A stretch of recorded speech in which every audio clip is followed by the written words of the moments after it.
Thank you, Chairwoman Fox. Mr. Spear, I want to point you to, I think it was what is my new constituent. Sova. Her name is Sova, and I'm proud to have her as a constituent because if you look at her record, it's impeccable. This is a person who has 27 years of driving experience, over 2 million accident-free miles, and she established the Divas Rock organization to encourage more women to get into the trucking industry, she's just a real leader. But sadly, she made the news, and this is why I know about her. She made the news because she left California and moved to Southwest Missouri, God's country, to work with Prime Trucking. And tell me about why did she do that? Well, I guess California's loss is Missouri's gain. She's a wonderful contributor to the economy, certainly to Prime, but she's an independent contractor. African-American, mother, putting her kids through college. She understands what it takes to be successful, not just as a mother, but as a business person. And she left California simply because of the regulatory headwinds that were being put on independent contractors, this AB5 included, and relocated to Missouri because she knew she could have a successful business model working for Prime, raising her kids, being responsible. But that was her choice. Nobody told her to do that, to pay her less, or to deny her medical benefits. She got all of that in spades. She also knows that her work satisfaction, her pay, her benefits are actually higher under the business model she chose than if she drove as a fleet. It Right. works for her, and it should be her decision, not the government's. Right, but we in government like to think that we're smarter than folks like Sova, right? We like to think that she shouldn't be doing this. She should be a captive employee and so that she can probably pay dues.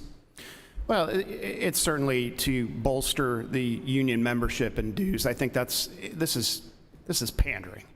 I mean, these bills are designed for that purpose alone. If you talk to Sova, it's her choice.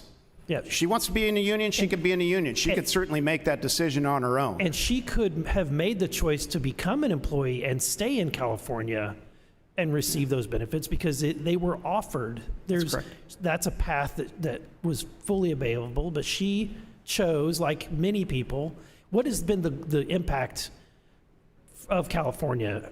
We're talking about the anecdote, but what is the full impact? The bottom line, when you're short 78,000 drivers nationwide, 350,000 drivers in the country are independent contractors. If AB5 goes forward, that's 70,000 independent contractors in California. You almost doubled just from that bill becoming law, the number of drivers were short. She wants to be successful. It's her choice. She's very savvy. She's an America's Road Team captain. We pick them every 2 years. They're the best of the best. They have the best safety records of any drivers out there. She's a success story. And like many drivers, owner-operators, independent contractors, and fleet drivers, some of the smartest business people you will ever come across. Thank you, Mr. Spear. I'm actually looking forward, hopefully, to meeting her someday. Mr. Moore, I think in Congress we have a lot of what I would call economic science deniers, right? At the end of the day, economics is the study. It's a scientific field, correct? That's a good question. Is it a science or a theology? I think a little bit of both. So let me ask you this question. Can we end poverty by raising the minimum wage? Let's say we wanted everyone in America to make $50 an hour. Certainly that would end poverty, would it not? Look, my opinion on the minimum wage is the best way to get wages up in America is to have better skilled, better trained, better educated workers. We have the highest paid workers in the world because, we do have highly skilled workers, and we need to, and by the way, the other thing you need that really hasn't been talked enough about at this hearing is you need vibrant small businesses. One of your colleagues was saying that 65 to 70% of all jobs do come from businesses with less than 100 employees. So we need to make sure that all the policies are not just oriented towards labor, but also the people, the employers who actually provide the jobs in the first place. Thank you. My time has expired. Thank you.